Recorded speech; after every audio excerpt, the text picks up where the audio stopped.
બાપુ માફ કરજો, આમાં મેઘાણીએ લખ્યું છે હુઈ રે જે મારા દીકરા ખૂબ ધપીને આજ.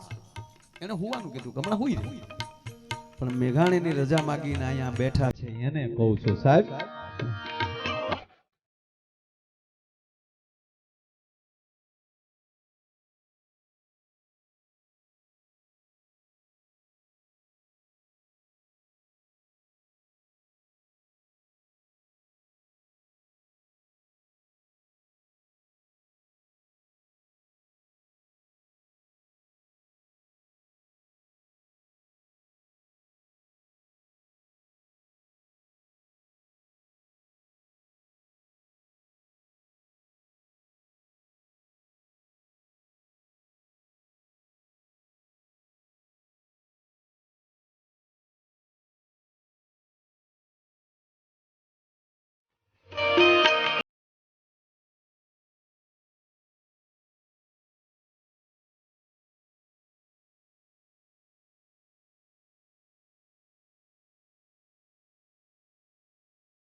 મોરબીના બે કુંવરોને જેથી ભોજા મકવાણાએ આશરો આપ્યો, મોરબીના બે રાજકુંવરો અને ભોજા મકવાણાના જનેતા ધીરે ધીરે ધીરે ધીરે ધીરે એમ કહેવાય કે માથે હેલ છે, પાણીની બેડું છે, બેડામાં બેઠા છે એટલે વાત કરું છું,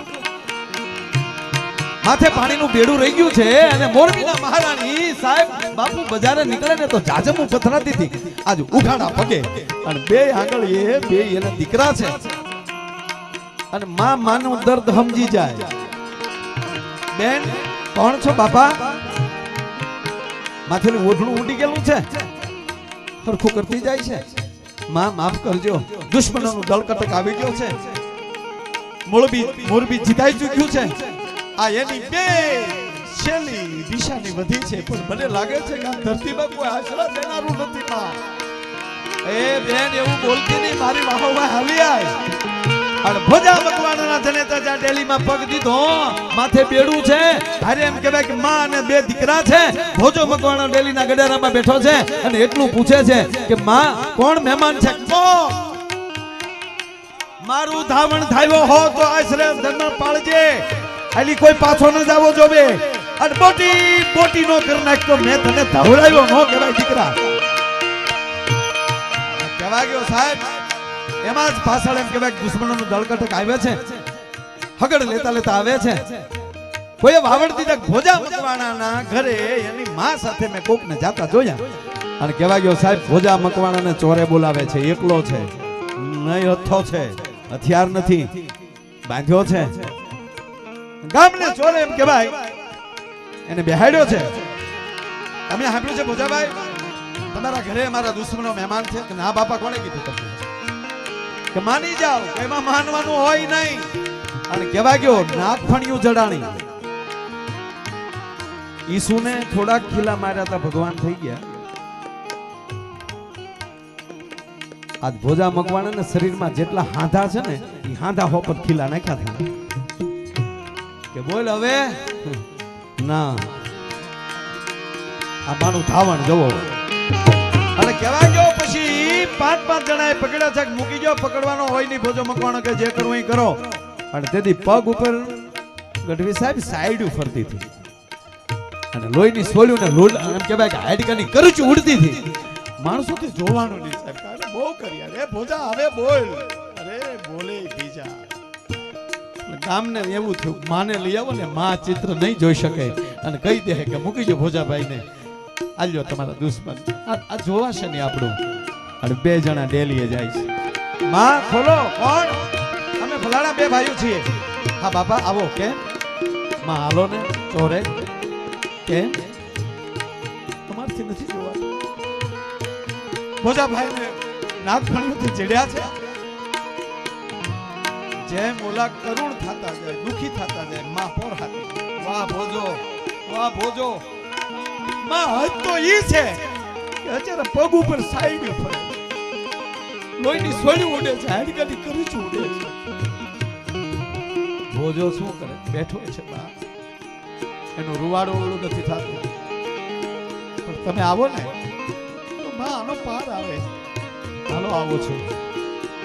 જણનારી જનેતા ભોજા મકવાણાની માં ધીરે ધીરે ડગલા ભરતી ભરતી જાય. કહેવાય કે ચોરે આવે છે, માણસોએ જગ્યા આપી, ભોજાના માથા ઉપર હાથ મૂકીને એટલું કીધું, ખમા ભોજા તને, ખમા મારા બાપ. અને એમ કરીને જ્યાં લોહીની સોડ છૂટતી હતી, એ લોહીમાં 2 આંગળી બોળી અને લોહી ઊંઘી અને માં ન્યાલી હાલતા થયા. ત્યારે કીધું, કેમ માં, શું કામ આવ્યા હતા? કે મારા ભોજાનું લોહી ઊંઘવા આવી હતી. કે કાં? તા કે એના લોહીમાં મારા ધાવણની સુગંધ આવે કે નહીં? કે કાં હું થયું? કે એના લોહીમાં મારા ધાવણની સુગંધ આવે છે. હવે આપ ધરતીના કડા થઈ જાય તો મારો ભોજો નહીં માને સાહેબ.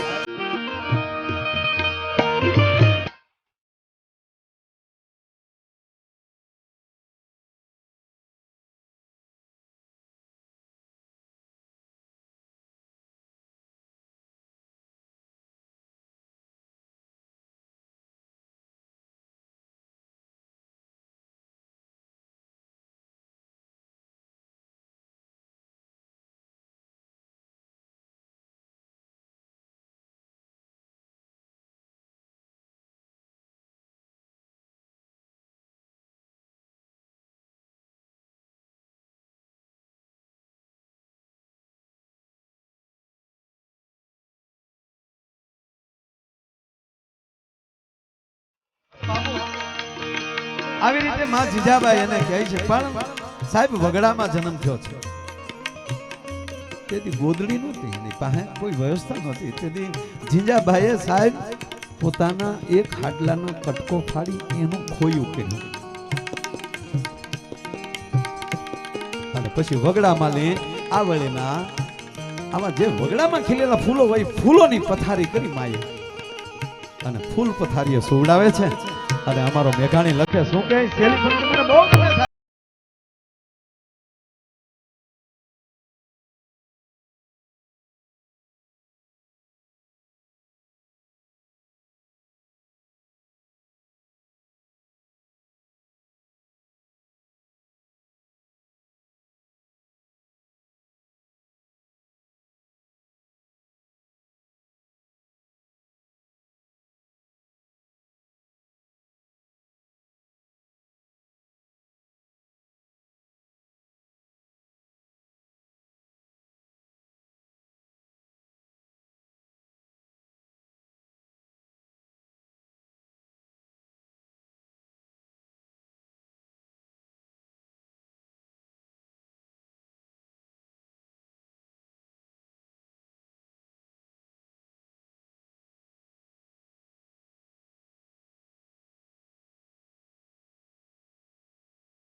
આજ હું તને ફૂલડે સુવડાવું છું, ફૂલડાની સેજ ફૂલડા કેરી સેજે તને બિચાવું છું દોસ્ત.